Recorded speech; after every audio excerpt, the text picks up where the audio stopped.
Hi అండి, నమస్తే. నేను మీ జాడి లక్ష్మణ్. ఏదైతే ఈరోజు వీడియో చేయడానికి అసలైన కారణం ఏంటంటే సర్పంచ్ ఎలక్షన్ దగ్గర వస్తున్నాయి. మనం ఎప్పటికి కనబడని ముఖాలు రోజు రోజు కొత్త ముఖాలు కనిపిస్తూ ఉంటాయండి ఓట్ల కోసం. దయచేసి ఈ వీడియో మాత్రం ప్రతి ఒక్కరు ఒక్కసారి ఒక 5 నిమిషాలు ఇచ్చి టైం ఇచ్చి సమయం ఇచ్చి చూడండి అన్న ప్లీజ్. ఎందుకోసం అంటే మనకి ఎప్పుడు కనిపించని ముఖాలు పగటి వేషం వేసుకొని మాయా మాటలు చెప్పి మన దగ్గర వస్తూ ఉంటారు. దయచేసి ఈ ఓటర్ల కోసం ఇది వీడియో అండి. మీ దగ్గర సర్పంచ్కి పోటీ పడుతున్న యువకులు కావచ్చు, నాయకులు ఎవరైనా కావచ్చు, వాళ్ళకు మీరు అడగాల్సిన డిమాండ్స్ ఏంటి? ఒక 20 డిమాండ్స్ నేను రాశానండి. దయచేసి మీరు క్లారిటీగా ఒక్కసారి ఒక వీడియో చూడండి. మరి మీ డిమాండ్స్ ఏమైనా ఉంటే కూడా కామెంట్ రూపంగా తెలపండి. నా ఫస్ట్ డిమాండ్ ఏంటంటే, ఏదైతే సర్పంచ్లు నిలబడుతున్నారు ఖచ్చితంగా ఆయన పిల్లలు ఆ ప్రభుత్వ బడిలోనే చదవాలి, ఆ గ్రామంలో ఉన్న ప్రభుత్వ బడిలోనే చదవాలి. First demand. ఎందుకోసం అంటే గ్రామం డెవలప్మెంట్ అవ్వాలంటే ఫస్ట్ బడిని బాగా చూసుకోవాలి. మనం చూస్తున్నాం ఏదైతే విలేజ్లలో నల్గొండ డిస్టిక్ అనుకుంటా నాకు తెలిసి, ఒకటే టీచర్ ఒకటే స్టూడెంట్ అన్నట్టు పరిస్థితి అయిపోతుంది కొంత. అంటే దీనికి ఏం చేయాలి మనం? దయచేసి ప్రతి ఒక్కరు అర్థం చేసుకోండి. ఇక్కడ మనం ఏం చేయాల్సిందంటే క్వశ్చన్ చేయాలి. మీ పిల్లల్ని మా ఇక్కడనే మీకు సర్పంచ్గా ఎన్నుకోవడానికి మాకు ఎటువంటి అభ్యంతరం లేదు, కానీ మీ పిల్లలు ఇదే స్కూల్లో చదువుకుంటారా? First question. చదువుకుంటే ఖచ్చితంగా గ్రామం డెవలప్మెంట్ అవుతుంది. ఇది 100%. అంటే ఫస్ట్ స్కూల్ డెవలప్మెంట్ అవుతుంది. అది మాటికి వెళ్తూ ఉంటాడు ఆ సర్పంచ్. ఏ సబ్జెక్ట్ టీచర్ లేదంటే ఏదో ఇక్కడిది అక్కడ చేసి సబ్జెక్ట్ టీచర్ పెడతారు. ఆ స్కూల్కి ఏమైనా ప్రాబ్లం వచ్చిందంటే తను చూసుకుంటాడు, తన పిల్లలు ఉన్నారు కాబట్టి. అది ఈ ఫస్ట్ డిమాండ్ అండి.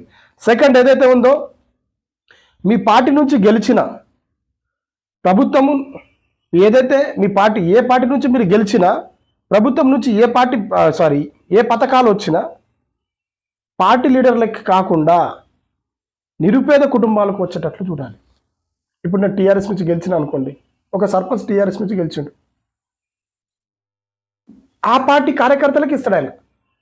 బయట నుంచి ఎటువంటి పథకాలు ఇచ్చారు. ఇప్పుడు డబుల్ బెడ్రూమ్ కావచ్చు, 3 ఎకరాల భూమి కావచ్చు, వేరేలోకి ఇయ్యడైనా. ఇప్పుడు కాంగ్రెస్ కార్యకర్తలు ఉంటాడు, ఆయనకి ఇయ్యడైనా.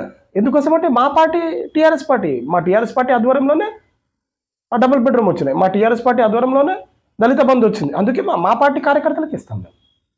అలా కాదు, అది సర్పంచ్ ఒక లక్షణం కాదు. అది 100% చెప్తున్నా. ఏదైతే తను ఏ పార్టీ నుంచి గెలిచినా తన గ్రామంలో ఉన్న నిరుపేద కుటుంబాలకు ఇవ్వాలి. అన్న పార్టీ ముఖం చూడొద్దు. అక్కడ చాలా పెద్ద తప్పు. ఆ సర్పంచ్కి అసలు అంటే పనికిరాడు ఆయన. 100% చెప్తున్నా.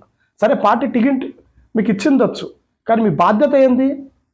మీ గ్రామంలో నిరుపేదలు అయితే ఎవరు ఉన్నారు, నిరుపేద కుటుంబాలు ఎవరైతే ఉన్నారో వాళ్ళని ఆదుకోవడం మీ బాధ్యత. వాళ్ళకి ఆ పథకాలు, ప్రభుత్వ పథకాలు నిరుపేద వాళ్ళకి చేర్పించాలి.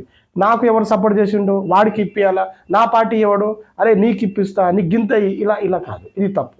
రెండో పాయింట్ అండి. మూడో పాయింట్ ఏంటంటే గ్రామ స్వరాజ్యం కోసం ప్రతి ఫండ్ని మన గ్రామానికి ఉపయోగించాలి. 100% చెప్తున్నా. ఇది థర్డ్ పాయింట్. గ్రామ స్వరాజ్యం కోసం, గ్రామ అభివృద్ధి కోసమే గ్రామ ఫండ్ ఖచ్చితంగా పైనుంచి ఫండ్స్ వస్తూ ఉంటాయి. అది గ్రామానికి ఉపయోగించాలి. వీళ్ళు ఏం చేస్తారు? సగం తిని సగం కూర్చుంటారు. సరే, మీరు 50% తిన్నా 50% పెట్టినా గ్రామం డెవలప్మెంట్ అవుతుందండి. 100% చెప్తున్నా. అది గ్రామానికి చెందాలి, వేరే గ్రామం ఎటు. వీళ్ళు ఏంటంటే అది చేసినా ఇది చేసినా ఫోటో పెట్టి అది చేసి వీళ్ళు, ఇది తప్పు. ఫోర్త్ పాయింట్ ఏదైతే ఉందో, గ్రామంలో ఉన్న ప్రజలందరికీ ఉచిత వైద్యం అందేటట్టు చూడాలి. ఇది చాలా ఇంపార్టెంట్ అండి. క్లారిటీగా చెప్తున్నా. చాలామంది కొన్ని గ్రామాల్లో బస్సులు లేక 108కి ఫోన్ చేస్తే కూడా అంటే రోడ్లు సరిగ్గా లేక రారాని పరిస్థితుల్లో ఎడ్ల బండ్లు వేసుకొని కొన్ని గ్రామాల్లో వెళ్తూ ఉంటాను. అంటే ఫస్ట్ మనకు వైద్యం ఇవి అందేటట్టు చూడాలి. విద్య అందుతే ఒక డాక్టర్, ఒక లాయర్, ఒక కలెక్టర్, ఒక ఐపీఎస్, ఒక ఐఏఎస్ అవుతారండి. వైద్యం అందితే ఒక ప్రాణం బాగుపడుతుంది. అంటే ప్రాణం ఒక కాపాడుకోగలుగుతాడు. తనే దేవుడు. ఇప్పుడు ఇది ఫోర్త్ పాయింట్. దయచేసి ప్రతి ఒక్కరు ఆలోచించండి. మరి ఫిఫ్త్ పాయింట్ ఏదైతే, గ్రామంలో ఉన్న విద్యార్థుల కోసం ప్రత్యేకంగా గ్రంథాలయాన్ని ఒకటి ఏర్పాటు చేయాలి. 100% చెప్తున్నా. విద్యార్థులకు మెటీరియల్ కావచ్చు, వాళ్ళకు తగిన పుస్తకాలు ఉండవండి గ్రామాల్లో. నిజం చెప్తున్నా కదా, చదువుకోలేక కొన్ని ఉండవు. అలాంటప్పుడు వాళ్ళకు గ్రంథాలయాన్ని ఏర్పాటు చేయాలి. ఏముందండి గ్రామంలో, ఏమున్నా 100 రూపాయలు కిరాయి, మా అంటే 100-200 రూపాయల కిరా ఉంది ఒక ఇల్లు. దాంట్లో బుక్స్ పెట్టండి. పిల్లలకు అలవాటు చేపియాలి. చదువు అనేది ఏందో వాళ్ళకి వాల్యూ తెలియాలి కదా. సర్పంచ్ గారు ఒక ఏదైతే అనౌన్స్మెంట్ ఇప్పించి ఇక్కడ గ్రంథాలయం ఉందంటే ఒక ఐదుగురు అక్కడి నుంచి ఒక గ్రంథాలయంలో ఐదుగురి చదువుకున్న ఐదుగురిలో ఒక్కడన్నా మహానుభావుడు అవుతాడు. ఇది 100% చెప్తున్నాం. ఖచ్చితంగా ప్రతి ఒక్క గ్రామంలో గ్రంథాలయం ఏర్పాటు చేయాలి. 5th పాయింట్ అయింది. 6th పాయింట్, పై చదువుల కోసం నిరుపేద విద్యార్థులు మీ సహాయ సహకారం అందించాలి. విద్యార్థులకు అంటే ఏదైతే నిరుపేద విద్యార్థులు ఉంటారో వాళ్ళు పై చదువులకు చదవడానికి కోసం వాళ్ళకి డబ్బులు లేక అంతటితోనే స్టాప్ అయిపోతారు. అలాంటి వాళ్ళకు ఇంటికి వెళ్ళి నా సహకారం ఉంది, మీ సహకారం అంటే ఏంది, ఎమ్మెల్యేతో కలవడం, సార్ ఇట్లా ఉన్నారు, మీ దగ్గర డబ్బులు లేకపోతే మీ జేబులో నుంచి ఇచ్చే అవసరం లేదు. సర్పంచ్ అంటే లక్షణం ఏంది, మీ జేబులో నుంచి ఒక రూపాయి ఇవ్వకండి, ఫండ్ తీసుకురండి. ఆ ఫండ్లో నుంచి అరే మన గ్రామంలో ఒక 5గురు పిల్లలు ఉన్నారు, చదువుకుంటారు, వాళ్ళ కోసం పెడదాం. అదొక బాధ్యత మీది. ఎమ్మెల్యే దగ్గర తీసుకుపోండి, మీకు లీడర్లు తెలుసు కదా, వాళ్ళ దగ్గర ఎంపీ దగ్గర తీసుకెళ్ళండి, వాళ్ళే ఇస్తారు, ఫండ్స్ ఇస్తారు. వాళ్ళు ఆ విద్యార్థి సంవత్సరం ఫీజు కావచ్చు, 2 సంవత్సరాల ఫీజు కావచ్చు, 3 సంవత్సరాల ఫీజు వాళ్ళే కట్టుకుంటారు. అంటే ఉచితం. ఏదైతే నిరుపేద విద్యార్థులకు పై చదువులు చదవాలంటే ఖచ్చితంగా అది గ్రామ సర్పంచ్ వహించాలి. దానికి ఏంటంటే మొత్తం బాధ్యత పూర్తి వహించి ఆ చదువుకు ఉన్న సహకారం ఆయనకు చేయాలి. ఖచ్చితంగా సహకారం అని చేయాలి. మరి ఈ 6th పాయింట్ అండి. 7th పాయింట్ ఏంది, ప్రత్యేకించి విద్యార్థుల కోసం ఒక ఆట స్థలాన్ని కేటాయించాలి. ఆరోగ్యం, హెల్త్ ఈజ్ వెల్త్ అంటారు. ఆరోగ్యమే మహాభాగ్యం, అంతకంటే ఎక్కువ ఏం లేదు. క్లారిటీగా మీకు చెప్తున్నా. సర్పంచ్కి మీకు భవిష్యత్తులో అరే మా అన్న సర్పంచ్ బెస్ట్రా అనేటట్టు మనం చేసినామంటే విద్యార్థులకు మంచి ఒక ఆట స్థలాన్ని కేటాయించాలి. మీ స్థలాన్ని ఇవ్వాల్సిన అవసరం లేదు. గవర్నమెంట్ ల్యాండ్ ఉంటుంది కదా, దాన్ని క్లీన్ చేయండి. ఇప్పుడు మనం చూస్తున్నాం కదా, ఏదైతే ఆట స్థలం కోసం మనం ప్రత్యేకించి విలేజ్లో ఆట స్థలం ప్రకృతి వనం కాదు, ఇంకో ఆట స్థలం ఏదో పేరు పెట్టి ఊరిన పెట్టించారు. ఎక్కడంటే అక్కడ బొందల గడ్డల మీద ఇట్లా 2 కంబాలు పెట్టుకొని లేపేశారు బడ్జెట్ మొత్తం. కొందరు నాలీలో పెట్టారండి ఆట స్థలాన్ని. మీరు ఏదైతే చేస్తారో విద్యార్థుల భవిష్యత్తు కోసం చేయండి. నెక్స్ట్ టైం మీరు ఆడుకోవాల్సిన పరిస్థితి లేదు. సర్పంచ్ గారు దయచేసి మీరు చెప్తున్నాం, విద్యార్థులకు ఖచ్చితంగా ఒక ఆట స్థలాన్ని కేటాయించాలి. వాళ్ళు అక్కడనే ఆడుకోవాలి. అరే ఇది ఆట ప్లస్, ఇది ఆట స్థలం అనేది వాళ్ళకి తెలిసిపోవాలి. ఈరోజు సెలవు ఉంది, అక్కడ వెళ్తాం. ఈ 7th పాయింట్. 8th పాయింట్ ఏదైతే ఉందో, మీ చిన్నపిల్లల కోసం ఏదైతే అంగన్వాడీలో చదువుకుంటున్న చిన్నపిల్లల కోసం ప్లే స్కూల్గా మార్చాలి. అదేవిధంగా పౌష్టికరమైన ఆహారాన్ని అందించాలి. ఇది చాలా ఇంపార్టెంట్. చిన్నపిల్లలు మనం చూస్తూ ఉంటాం, కొందరు అంగన్వాడీ కేంద్రాలలో వాళ్ళకు సౌకర్యాలు ఉండవు పాపం. ఏదంటే ప్లే స్కూల్ అనేది వాళ్ళకి చిన్న ఒక ఆడతారు, జారుడు బండ కావచ్చు, అది కావచ్చు. చిన్నపిల్లల కోసం ఏమేమి కావాలో ఆ వస్తువులు తెప్పేయాలి. మీరు మీ బడ్జెట్లో ఏం కాదు, మీ రూపాయి లేదు, మీ జేబుల నుంచి 1 రూపాయి వేయకండి, గ్రామానికి వచ్చే ఫండ్ నుంచి వేయండి. సంవత్సరంలో వచ్చే 1 నెల మీ ఫండ్ ఏమవుతుందండి. అంగన్వాడీ కేంద్రంలో ఉన్న పిల్లల కోసం ఆట వస్తువులు మా అంటే 10,000 వచ్చేస్తాయి మొత్తం. మీరు సర్పంచ్గా ఒక్కొక్కరికి 5,000 10,000 ఇచ్చుకుంటా పోతారు. ఇది 2 ఓట్లు కావాలనుకోండి.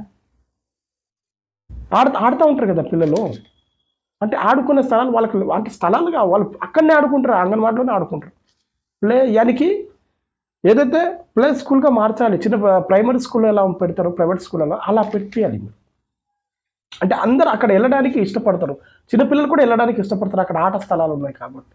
చిన్నపిల్లలు కాబట్టి వాళ్ళకి తెలియదు. స్కూల్ మనం పెద్దగైన తర్వాత కూడా 4th క్లాస్ 5th క్లాస్ వరకు కూడా మమ్మల్ని ఎత్తుకుని పోయేవాళ్ళు, అలాంటి పరిస్థితి. కానీ చిన్నపిల్లలు మన అంగన్వాడీ కేంద్రానికి రావాలంటే ఖచ్చితంగా ప్లే స్కూల్ని ఏర్పాటు చేయాలి అక్కడ. మళ్ళీ 9th ఏదైతే ఉందో,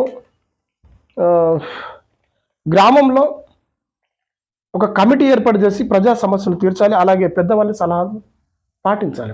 వాళ్ళ సహాయ సహకారం తీసుకోవాలి. ప్రతి నెల గ్రామంలో ఖచ్చితంగా ఒక కమిటీని ఏర్పాటు చేయాలి. చాలామంది మనం చూస్తూ ఉంటాం మిత్రులారా, ఏదో ఒక 4-5 కూర్చొని ఫోటో దిగి గ్రూప్లో ఎత్తేస్తాం. అలా కాదు. మీరు వర్క్ బాగా చేస్తున్నారంటే అందరు కమిటీకి వస్తారు, అంటే అందరు మీటింగ్కి వస్తారు. ఇదో టైంపాస్ మీటింగ్ పెట్టినట్టు కాదు. మీరు మీటింగ్ ఎందుకు పెడతారో చెప్పండి. మీరు అభివృద్ధి గ్రామానికి చేస్తున్నారంటే అందరూ వస్తారు.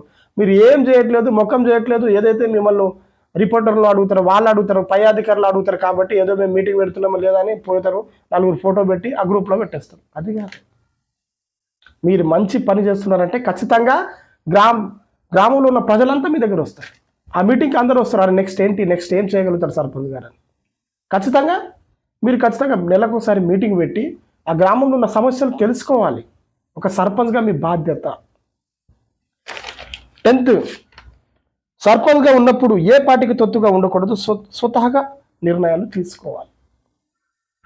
క్లారిటీగా చెప్తున్నా, సర్పంచ్గా ఉన్నప్పుడు ఏదైతే సర్పంచ్గా ఉన్నప్పుడు ఎవరి మాట వినకూడదండి. 100% చెప్తున్నా, ఎవరి మాట వినకూడదు. తన స్వతహాగా నిర్ణయాలు తీసుకోవాలి. ఇది 100% చెప్తున్నా. స్వతహాగా నిర్ణయాలు తీసుకోవాలి, ఎవరి మాట వినకూడదు. ఎందుకోసం అంటే ఇప్పుడు వాళ్ళ మాట వీళ్ళ మాట వాళ్ళ మాట అది కాదు. మీరు సర్పంచ్ కాబట్టి మీకు ఒక పవర్ ఉంటుంది. అరే ఈ ఫండ్ ఖచ్చితంగా వీళ్ళ కోసం పెడతా, వీళ్ళకి డెవలప్మెంట్ చేస్తా, నిరుపేదల కోసమే పెట్టాలి ఖచ్చితంగా. లేకపోతే ఆ పార్టీ లీడర్ ఏమంటాడు, ఈ పార్టీ లీడర్ ఏమంటాడు, ఈ పార్టీ లీడర్ అందరు కాదు.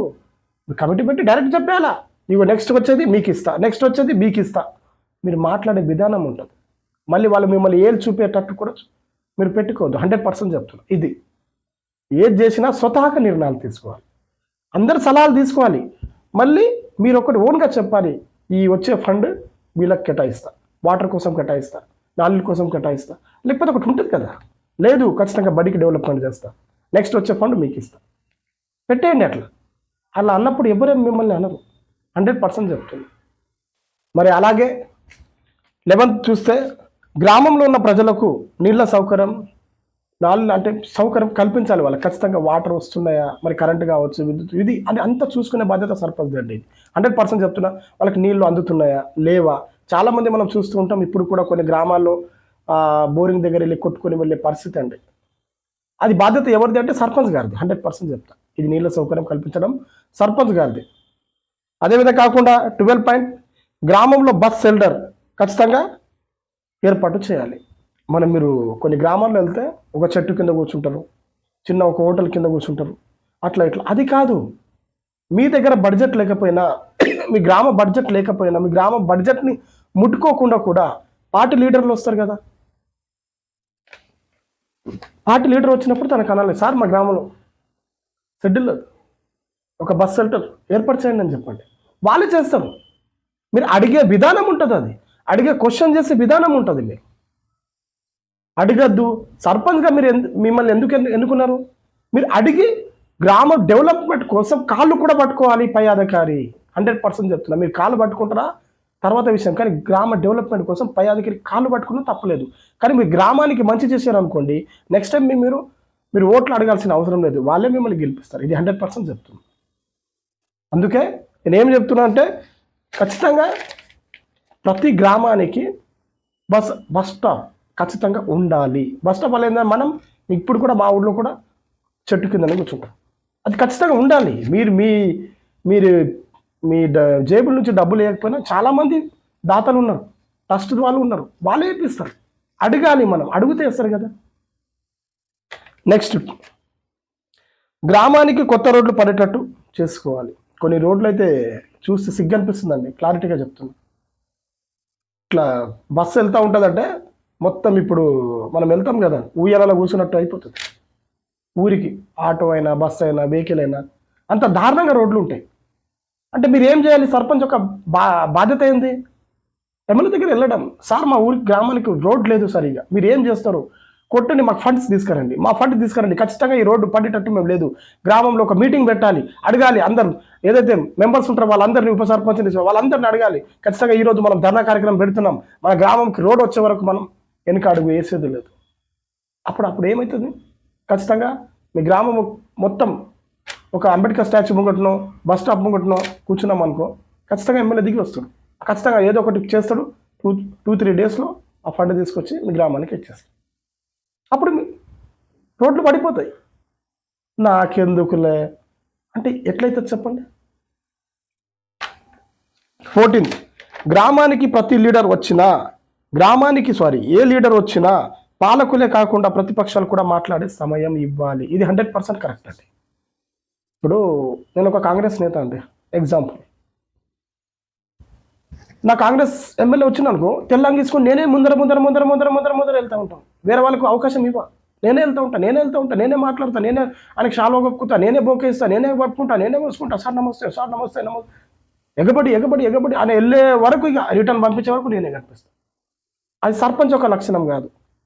మీ రాజకీయం మీరు ఏం చేస్తున్నారో మీ గురించి ప్రజలు ఆయనకు చెప్తారు. మీరు అక్కడ పర్సనల్గా మీరు కలవండి, ఆయన ఏం చేస్తారో చెయ్యండి. సెకండ్ ఇస్తారా, కాళ్ళు పట్టుకుంటారా మీ టికెట్ల కోసం, తర్వాత విషయం అది. కానీ ఒక రాజకీయ నాయకుడు ఏ లీడర్ వచ్చినా పాలకులు కాకుండా ప్రతిపక్షాలు మీ అపోజిట్, కాంగ్రెస్కి బీజేపీ కావచ్చు, బీఆర్ఎస్ కావచ్చు, సిపిఐ కావచ్చు, ఏ పార్టీలో ఉంది, వాళ్ళకి అవకాశం ఇవ్వాలి. సార్ లీడర్ అయినా మాట్లాడండి అన్న, మీరు మాట్లాడండి. అసలు మీరు నోరు తెరవద్దు అక్కడ. ఎందుకోసం అంటే మీరు నోరు తెరిస్తే వాళ్ళు ఖచ్చితంగా అంటారు వీళ్ళు వాళ్ళ లీడర్ వచ్చింది కాబట్టి వీడే మాట్లాడతారని చెప్తారు. అది తప్పదు. వాళ్ళకి అవకాశం ఇస్తే వాళ్ళ తప్పుని మీ గ్రామం తప్పుని వాళ్ళు బయట తీస్తారు, మీరు తీయలేరు. మీ తప్పుని మీరు దాచుకుంటారు, వాళ్ళు తప్పు తీస్తారు. మీరు మంచి పని మీరు వాళ్ళకి అవకాశం ఇచ్చారనుకోండి, పాపం సర్పంచ్ అట్లా లేదు సార్, చాలా మంచి చూడని చెప్పి మీ పైన పాజిటివ్గా వస్తుంది. 100% చెప్తున్నా, మీ పార్టీ లీడర్ వచ్చినా ప్రతిపక్షాలకు మాట్లాడే సమయం ఇవ్వాలి. గ్రామానికి మీరు ఏం మాట్లాడినా గ్రామం డెవలప్మెంట్ కోసమే మాట్లాడాలి. అక్కడ రాజకీయం అనేది చూడొద్దు. కొందరు చాలామంది గమనిస్తూ ఉంటా, ఏదైతే కార్యక్రమం పెడుతున్నారనుకో, బీజేపీ లీడర్ వస్తున్నారంటే బీఆర్ఎస్ వారు రారు, కాంగ్రెస్ వారు రారు. కాంగ్రెస్ పార్టీ ఏదైతే తరపు నుంచి ఒక ఎంపీ వస్తున్నారంటే కాంగ్రెస్ వాళ్ళే వస్తారు, బీఆర్ఎస్ రారు, బీజేపీ రారు. అంటే ఇలా కాదు. ముందే మీ లీడర్లు మొత్తం మాట్లాడుకొని గ్రామంలో కూర్చొని ఏ పార్టీ లీడర్ వచ్చినా మన గ్రామానికి ఇస్తుంది ఏంటి, అసలు ఏంటి అని అడగడమే మన బాధ్యత. సర్పంచ్ ఒక లక్షణం. పార్టీలు తర్వాత విషయం, గెలిచే వరకే పార్టీ, గెలిచిన తర్వాత మనం గ్రామ సర్పంచ్ కాబట్టి గ్రామ డెవలప్మెంట్ కోసం పనిచేయాలి. అప్పుడు మీరు పెద్ద ఇదే కాదు, దానికంటే పెద్ద పార్టీలు, కేంద్ర పార్టీలో ఏదైతే ఉంటో వాళ్ళు కూడా మీకు ఆహ్వానం పలుకుతాయి. ఈయన మంచి వర్కర్, మంచి సొసైటీకి పనిచేసే వ్యక్తి, మంచి సేవా కార్యక్రమం చేసిన వ్యక్తి, ఇలాంటి వాళ్ళకు మంచి టికెట్ ఇవ్వాలని చెప్తారు. మీరు టికెట్ అడుక్కోవాల్సిన అవసరం లేదు. పార్టీ మీ స్వతహాగా మీకు పిలిచి టికెట్ ఇస్తుంది. ఇది 100% చెప్తున్నా. గ్రామానికి నేను చెప్తున్నా, మరొకసారి చెప్తున్నా, మీ పార్టీ ఏ పార్టీ లీడర్ వచ్చినా పాలకులు కాకుండా ప్రతిపక్షాలు కూడా సమయం ఇవ్వాలి మాట్లాడడానికి. నెక్స్ట్ 15th పాయింట్, పాఠశాల అభివృద్ధి కోసం సర్పంచ్ గారు ప్రత్యేక పాత్రను వహించాలి. 100% చెప్తున్నాండి. ఊరు బాగుండాలంటే ముందు పాఠశాల బాగుండాలి. పాఠశాల బాగుంటేనే ఊరు బాగుంటుంది. అది అక్కడ నుంచి ఒక డాక్టరు, లాయరు, కండక్టర్, ఏదో ఒకటి, ఆఖరికి ఒక ప్రైవేట్ ఉద్యోగం అవుతాడండి. కొన్ని చదువులు దూరమై పొలాలకు వెళ్తున్నారు, పనులు చేస్తున్నారు. ఇప్పుడు కూడా ఇంకా డెవలప్మెంట్ మనకు భారతదేశం వెనుకబడే ఉంది.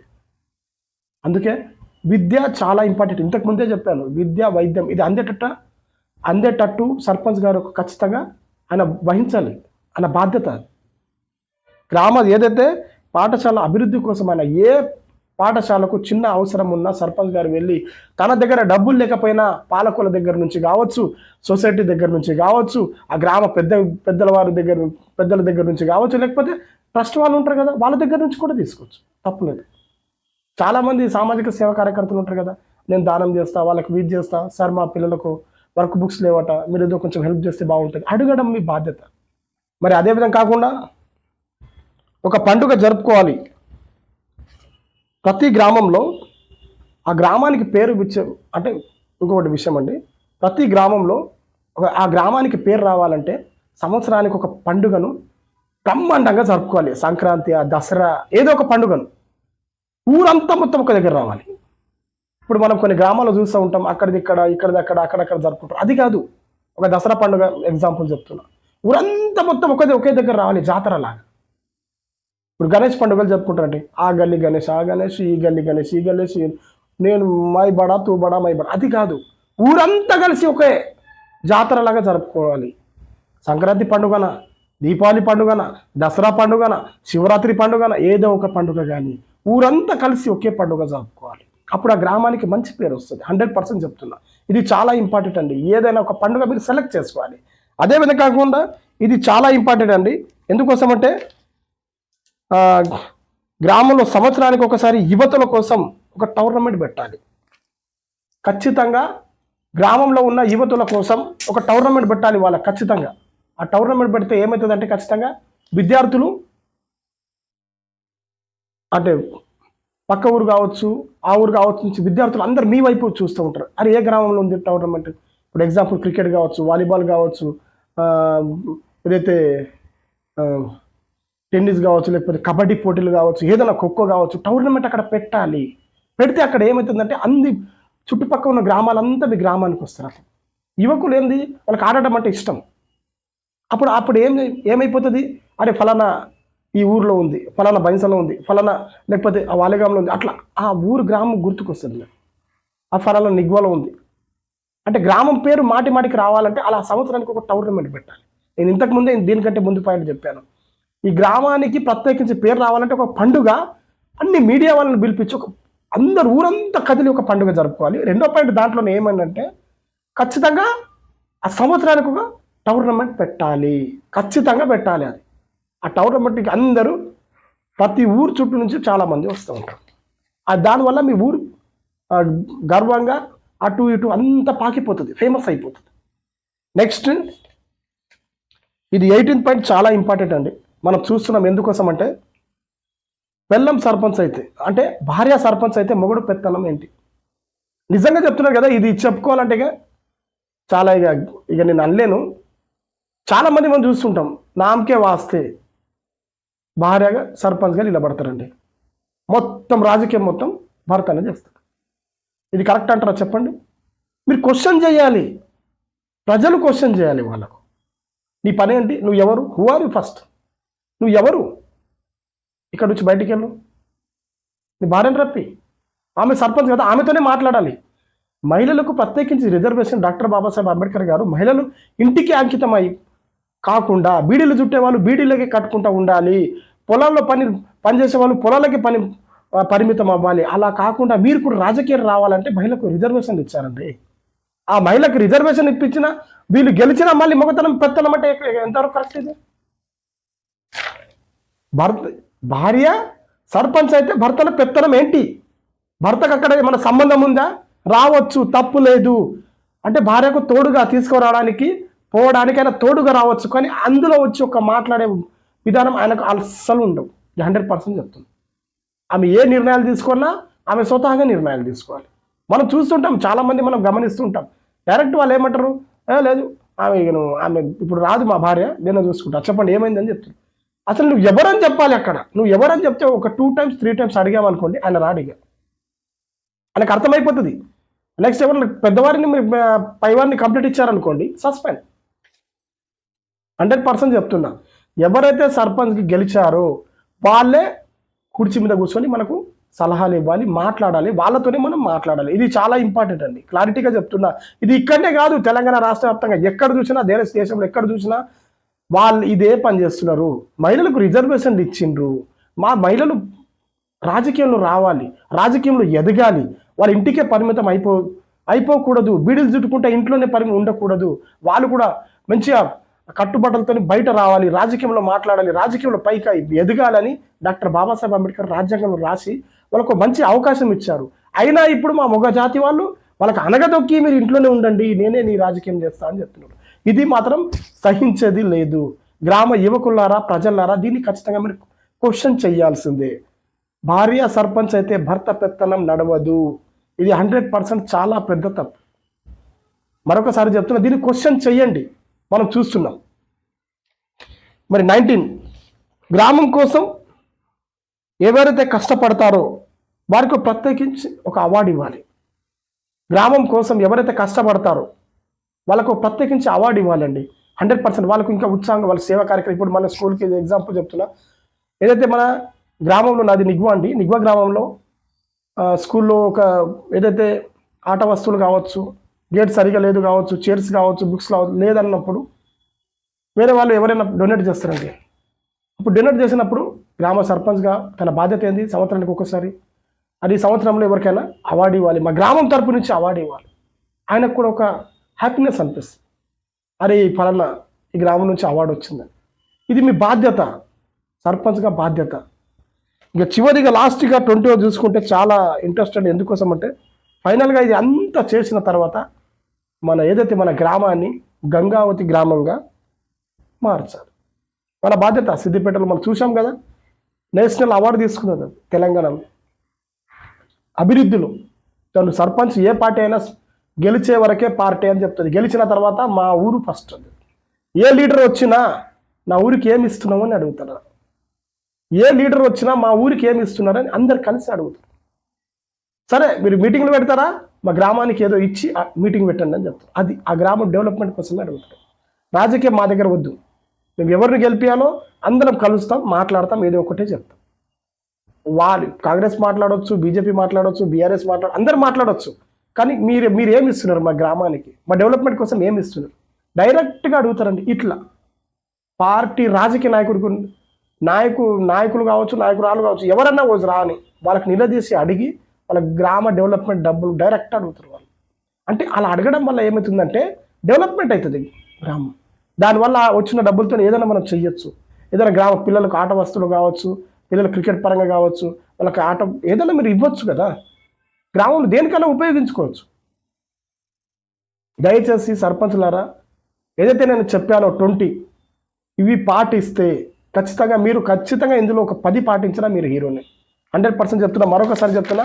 ఫస్ట్ నుంచి ఏదైతే ఫస్ట్ సర్పంచ్ గారి పిల్లలు ఏదైతే గ్రామ ప్రభుత్వ బడిలోనే చదవాలి. ఫస్ట్ ఏదైతే ఏ పార్టీ నుంచి గెలిచినా ఖచ్చితంగా వారు ఏ పార్టీ నుంచి గెలిచినా వాళ్ళ పార్టీ లీడర్లకు కాకుండా ఏదైతే పథకాలు వచ్చినా, ఏదైతే ఏ పార్టీ నుంచి తను గెలిచినా ఆ పార్టీ నుంచి పథకాలు వచ్చినా ప్రతిపక్షాలకే కాకుండా మన నిరుపేదలకు కూడా అందేటట్టు చూడాలి. సెకండ్, మూడవది గ్రామ స్వరాజ్యం కోసం ప్రతి ఫండ్ని ఆ గ్రామానికి ఉపయోగించాలి.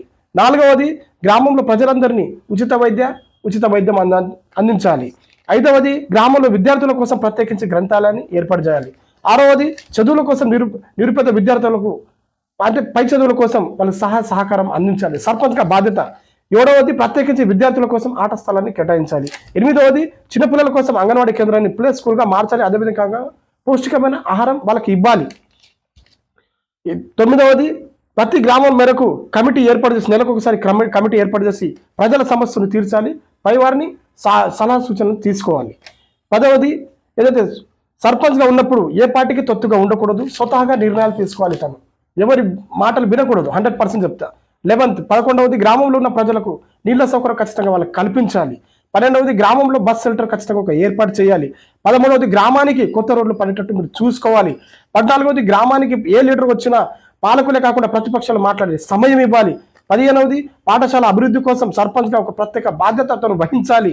16వది ఏదైతే గ్రామానికి పేరు తెచ్చిండో ఒక పండుగ అంటే ఒక గ్రామానికి పేరు తెచ్చుకునే విధంగా ఒక పండుగ అందరు కలిసి ఒక పండుగను జరుపుకోవాలి. 16వది ఏదైతే 17వది ఖచ్చితంగా సంవత్సరానికి ఒకసారి పిల్లలకు విద్యార్థులకు టోర్నమెంట్ పెట్టాలి. 18వది ఏదైతే పెళ్ళం సర్పంచ్ అయితే మొగడు పెత్తనం అస్సలు నడవనీయద్దు. 19వది గ్రామం కోసం ఎవరైతే కష్టపడతారో వాళ్ళకి ప్రత్యేకించి ఒక అవార్డు ఇవ్వాలి. 20వది లాస్ట్గా మన గ్రామాన్ని గంగావతి గ్రామంగా మార్చాలి. ఇదండి నా డిమాండ్స్ 20. దయచేసి మీకు నచ్చితే మీకు లైక్ చేయండి, షేర్ చేయండి, ఫైనల్గా మీ కామెంట్ రూపంగా కూడా నాకు తెలియజేయండి. ఓకే అండి, థ్యాంక్ యూ సో మచ్. దయచేసి ఓటర్లు ప్రతి ఒక్కరు మీ సర్పంచ్ని డిమాండ్స్ అడగండి. Okay, thank you so much. నేను మీ జాడి లక్ష్మణ్.